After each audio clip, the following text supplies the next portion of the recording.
NTT Ballpark game as we continue here on High Heat. The Philadelphia Phillies have been hot as of late, as this team is right now making once again a surge towards the playoffs. Phillies have been bolstered by some excellent starting pitching and offensive strength, as you'd expect from a team with Kyle Schwarber, Bryce Harper, Nick Castellanos, and others. To talk further about the Philadelphia Phillies, a pleasure bringing the general manager of the team. That is Sam Fuld, of course, a former player. Always loved him and those crazy catches he would make. We'll get into his playing career maybe in a little bit. But Sam, congrats on the Phillies do what the Phillies do. They get up to a slow start, and all of a sudden the team kicks things up a notch. What do you think has been the key to just how strong you've been lately?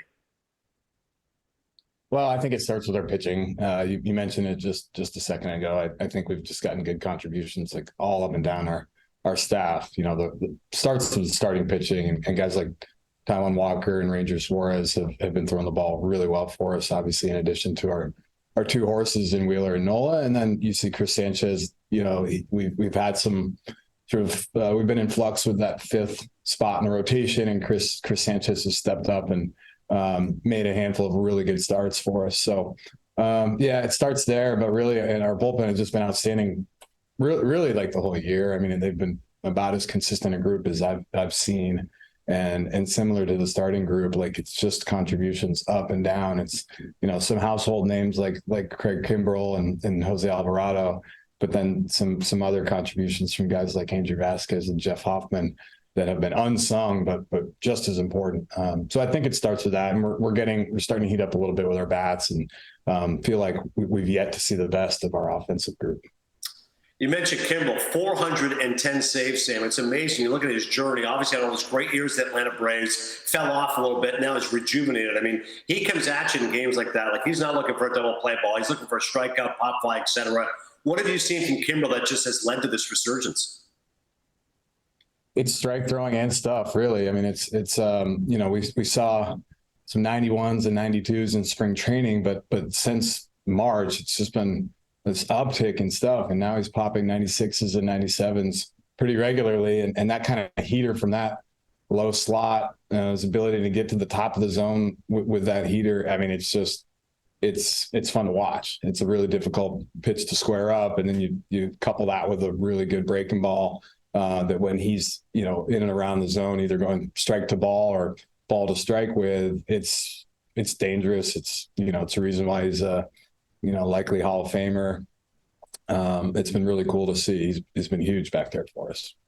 Yeah, it certainly has been. You mentioned those other starters as well. I mean, Phillies won 7 straight starts by Zach Wheeler. He's got a 3.59 ERA over that span. Taijuan Walker, 7.0, 1.84 ERA over his last 7 starts. He's a guy, Sam, I remember watching him in the Futures game. I called that game with Rick Sutcliffe, Aaron Boone years ago at ESPN. We said, wow, this Taijuan Walker is special. And lately you're seeing that. What is it about Walker that really impresses you? Well, I think he's traditionally been a strike thrower, and maybe in the beginning of the year he wasn't, you know, quite limiting the free passes the way that he has throughout his career. But, you know, similar to Craig, like the stuff ticked up, and you're seeing 94s, 95s, and you've seen that split, which has really become his biggest weapon. You know, he's landing that for strikes when he wants, and he's, you know, it's touching 90, even 91 at times. So it's similar to Craig in that it's just like a you know, improved stuff, but also improved command. Rob Thomson has said that Bryce Harper will see some time at first base, perhaps in this series. He mentioned this on Sunday. What's the thought process there with regards to getting Bryce back in the field? Well, I think sometimes we take for granted that a position like first base, you know, you can just sort of snap your fingers and be ready. But we want to make sure that he's comfortable. You know, we give him a lot of credit for taking on this challenge. He knows that we're a better team when we can, you know, free up that DH spot and get a little bit more flexibility out of the DH role. So I think it's just continuing to work on the little things. You know, I think there's a lot, you know, underneath the surface to play in that position, whether it's like bunt defense or, you know, cuts and relays, you know, pickoffs. It's more than just, you know, fielding fungos. So we're excited to see what he looks like over there. Don't know exactly when that's going to happen, but I think it's around the corner. Yeah, this home run on Saturday finally ended that career worst 38-game homerless drought. So, you know, Bryce is too good a player to keep that up, and hopefully being back in the field will help spur that on as well. How about Schwarber, homering 4 straight games, first time in his career, 13 homers his last 36 games. Sam, when he goes off like this, he just looks like he can carry an offense with that power. Yeah, it's pretty fun to watch. It's it's amazing. Just I don't know. It feels like it's now June and July where he's one of the best hitters in the game. It's incredible. He's such a force in the batter's box. Can impact the game at any point. We saw it yesterday with a leadoff homer, and I think it's special what he's doing. It's not shocking to anybody, but it is pretty remarkable that how he just turns to turn it up a notch when the weather heats up, and this ball does carry a little bit better here at CBP. And I think when the weather's warm, and we've had a hot summer here in Philly, and I think those two things combine into a really good piece of production from Schwarber.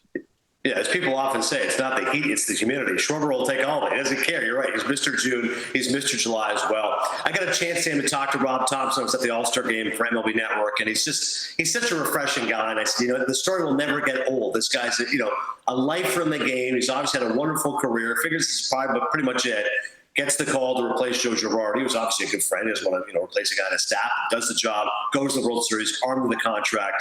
I think it's a story that can never get old, that Rob Thomson and his patience been rewarded, and credit to you and the organization for recognizing that Rob was that guy. How has that relationship developed and really blossomed?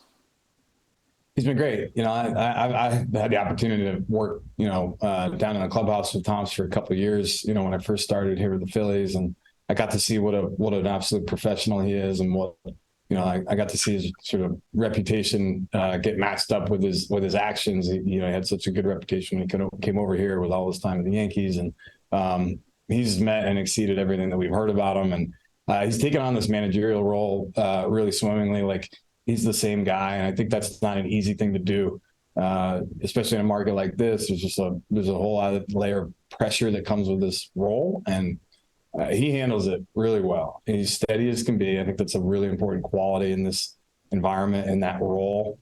It's easy to kind of ride the roller coaster, but he's able to be the same guy day in and day out. I think he gives guys confidence just knowing that he's going to support them and be the same guy every day. So I don't think it's any accident. We've played some really good baseball with him at the helm. Yeah, there's no question about it. On a 4-game winning streak right now, you guys have that third wild card spot. You're a half a game right now up on the Marlins. You won the first of 3 against the Brewers yesterday. As far as schedule watching, you got 3 at the Guardians, 3 versus the Orioles, and then 3 at the Pirates. I know you can't divulge too many company secrets, but trade deadline around the corner. Is there any specific area you're targeting? How active do you think Philadelphia will be? Well, I think, you can never have too much pitching, even though it's been an absolute strength of ours. I think, it would be negligent of us to not at least see what is out there and, see if there's ways to augment what is already a really good, pitching staff. I think we'll, Harper's transition to first will have some implications as to what we explore on the position player side. But similarly, I think we've got a really good group right now. And like I said, I think we'll probably get even more offensive. Hopefully we'll get more offensive production out of our group, in the months of August and September. But, we'll explore ways that we can make that group better. Not exactly sure what that will look like. And like I said, I think some of that may be contingent upon Harp's ability to play first base. But no, we've got a really good squad, and there's the back of every guy's baseball card, and our lineup's pretty good. And that includes our young guys who have really stepped up this year, Bryce Stott, Brandon Marsh. We've just gotten really good production out of them, and I don't think we'd be where we are right now without their improvements. That's well said. The Phillies Vice President and General Manager of Baseball Operations, Sam Fuld, doing another outstanding job with Philadelphia. As I said, as a player, I loved all those catches you make, the crash test dummy, and of course, I appreciate what you're doing for Philadelphia in the front office. Thanks so much, Sam. We'll talk soon. Sounds good. Thanks, Adnan.